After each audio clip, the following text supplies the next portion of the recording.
दोस्तों, यदि आप एक जनसेवा केंद्र संचालक हैं, आप बैंक संचालक हैं, आप सीएसपी संचालक हैं या किसी भी प्रकार का ऐसा काम करते हैं जिसमें बायोमेट्रिक या फिंगरप्रिंट डिवाइस की आवश्यकता होती है, तो UIDAI की तरफ से एक बहुत बड़ी एडवाइजरी जारी की गई है।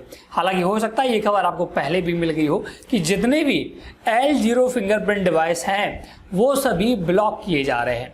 अब दोस्तों, सबको L1 बायोमेट्रिक डिवाइस खरीदना पड़ेगा।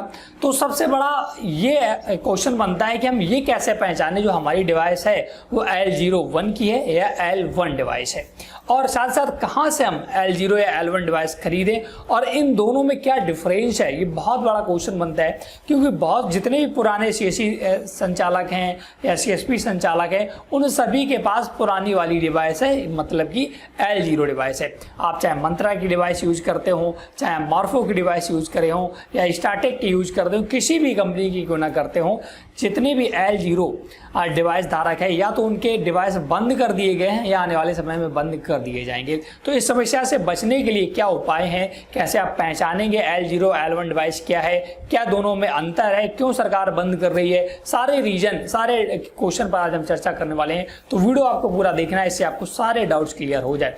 पूरे डिटेल के लिए दोस्तों मैंने एक डिटेल आर्टिकल लिखा है, इससे आपको प्रॉपर तरीके से मैं समझा सकूं और दोनों में अंतर बता सकूं। तो चलो उस आर्टिकल पर हम चलते हैं। तो दोस्तों, डिटेल कंपैरिजन के लिए L1 और L0 डिवाइस के लिए मैंने एक डिटेल आर्टिकल लिखा, जैसा कि आपको बताया मैंने, तो उसी पर आ चुका हूँ। इसका लिंक मैं आपको डिस्क्रिप्शन में दे दूंगा। जब यहाँ पर आप आएंगे तो बहुत ही स्पष्ट मैंने टेबल बनाकर समझाया है। जैसे हम लोग जब पढ़ाई करते थे ना बचपन में, तो किसी भी चीज़ में अंतर डिफाइन करने के लिए हम एक टेबल बनाते थे, एक तरफ एक चीज़ को लिखते थे, एक तरफ दूसरी को, और बाकायदे हम लोग समझते थे। तो उसी प्रकार से मैंने L0 and L1 biometric device differences क्या है के लिए टेबल बनाकर आपको समझाने की कोशिश की है। अभी मैं आपको इमेज के माध्यम से भी समझाऊंगा, सिर्फ आपको पहले इस टेबल को समझना है। दोस्तों देख सकते हैं पहले यहाँ पर L0 बायोमेट्रिक डिवाइस के विषय में सिक्योरिटी लेवल पर क्या चेंजमेंट किए गए हैं। जब हम किसी भी बायोमेट्रिक डिवाइस में फिंगरप्रिंट स्कैन करते हैं तो उस फिंगरप्रिंट को इनक्रिप्ट किया जाता है। अभी हम सिखाएंगे कि इनक्रिप्शन क्या होता है। दोस्तों, अगर आप डिटेल जानना चाहते हैं कि इनक्रिप्शन क्या होता है, अभी आप पढ़ लेते हैं। तो L0 बायोमेट्रिक डिवाइस में ये इनक्रिप्शन होस्ट मशीन पर होता है, जिससे L0 बायोमेट्रिक डिवाइस कम सिक्योर हो जाती है। वहीं दूसरी तरफ दोस्तों ध्यान रखिएगा, ये जो इनक्रिप्शन की प्रोसेस है ना दोस्तों, ये होस्ट मशीन पर होती है। देखिए इसमें L0 बायोमेट्रिक डिवाइस में, वहीं दूसरी तरफ L1 बायोमेट्रिक डिवाइस में यह इनक्रिप्शन बायोमेट्रिक डिवाइस के अंदर ही होता है। इसके बाद होस्ट मशीन पर वह इनक्रिप्टेड डाटा पहुंचता है। तो जो दोस्तों जो इनक्रिप्शन होता है वो L0 में होस्ट मशीन पर होता है, वहीं L1 में जो इनक्रिप्शन होगा वो डायरेक्ट मशीन में, मतलब कि जो बायोमेट्रिक डिवाइस जिसमें अंगूठा लगा उसी में इनक्रिप्शन हो जाएगा। इसके बाद डाटा होस्ट मशीन तक पहुंचता है। अब हम समझ लेते हैं इनक्रिप्शन क्या होता है। दोस्तों क्या होता है, जब हम लोग किसी अपने बायोमेट्रिक में अंगूठा लगाते हैं ना, तो अंगूठे को पढ़ने के लिए बायोमेट्रिक क्या करती है, जो डिवाइस होती है, जो लाइनें होती है ना अंगूठे में हम लोगों की, वो लाइनों को कैप्चर करता है, फिर उसको बाइनरी फॉर्मेट में कन्वर्ट करता है। क्योंकि कंप्यूटर लाइनें नहीं जानता, वो क्या समझता है, बाइनरी फॉर्मेट समझता है, 0 या 1 की लैंग्वेज जो जानता है। तो अपनी ह्यूमन लैंग्वेज दोस्तों हिंदी इंग्लिश है, हम लोग समझते हैं। तो कंप्यूटर की एक अलग लैंग्वेज है, इसको बाइनरी लैंग्वेज कहा जाता है, और वो बाइनरी लैंग्वेज ही समझता है। बाइनरी लैंग्वेज दोस्तों 0-1 के फॉर्मेट में चलता है। तो इससे क्या होता है, जो ये अंगूठे वाली लाइनें होती है ना, इनको इनक्रिप्शन के प्रोसेस को 0-1 में बदलने के प्रोसेस को इनक्रिप्शन कहते हैं।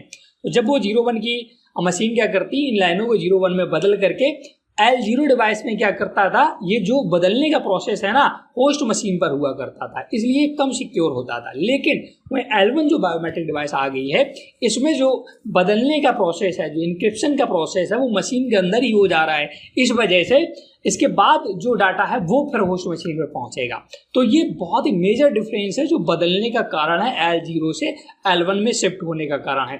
इसके बाद और भी बहुत सारे कारण हैं जो कि माइनॉरिटी वो आप पढ़ सकते हैं। यहाँ पर मैंने जो मेजर कारण था L0 को रिप्लेस करने का, वो ये मैंने बता दिया।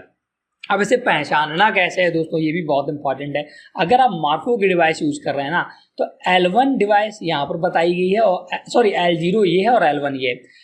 L1 में दोस्तों सबसे बड़ा है, यहाँ RDL1 लिखा मिलेगा। ये देखो पीले कलर का बॉक्स बना है ना, इसमें RDL1 लिखा मिलेगा, तो समझ जाइएगा ये L1 डिवाइस है।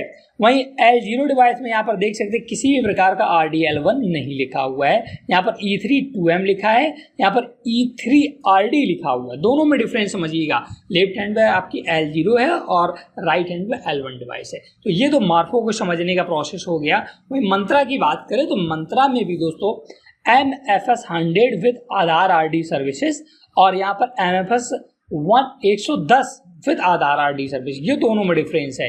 ये दोस्तों L0 है और ये L1 है।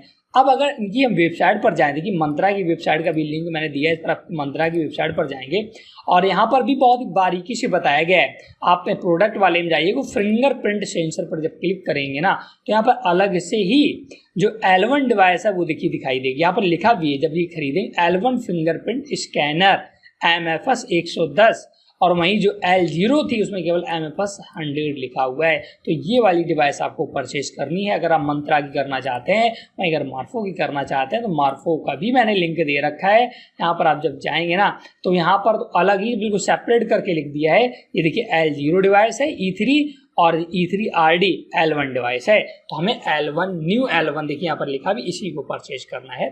तो ये आप डिफरेंसेस जान सकते हैं। तो मैं आशा करता हूं कि ये डिफरेंसेस समझ में आ गए होंगे, सारी चीज़ें आपको क्लियर। तो दोस्तों ये वीडियो आपको कैसा लगा हमें ज़रूर बताएं, साथ साथ वीडियो को लाइक शेयर जरूर करते। कोई भी डाउट है तो आप हमें कमेंट सेक्शन में जाकर के पूछ सकते हैं।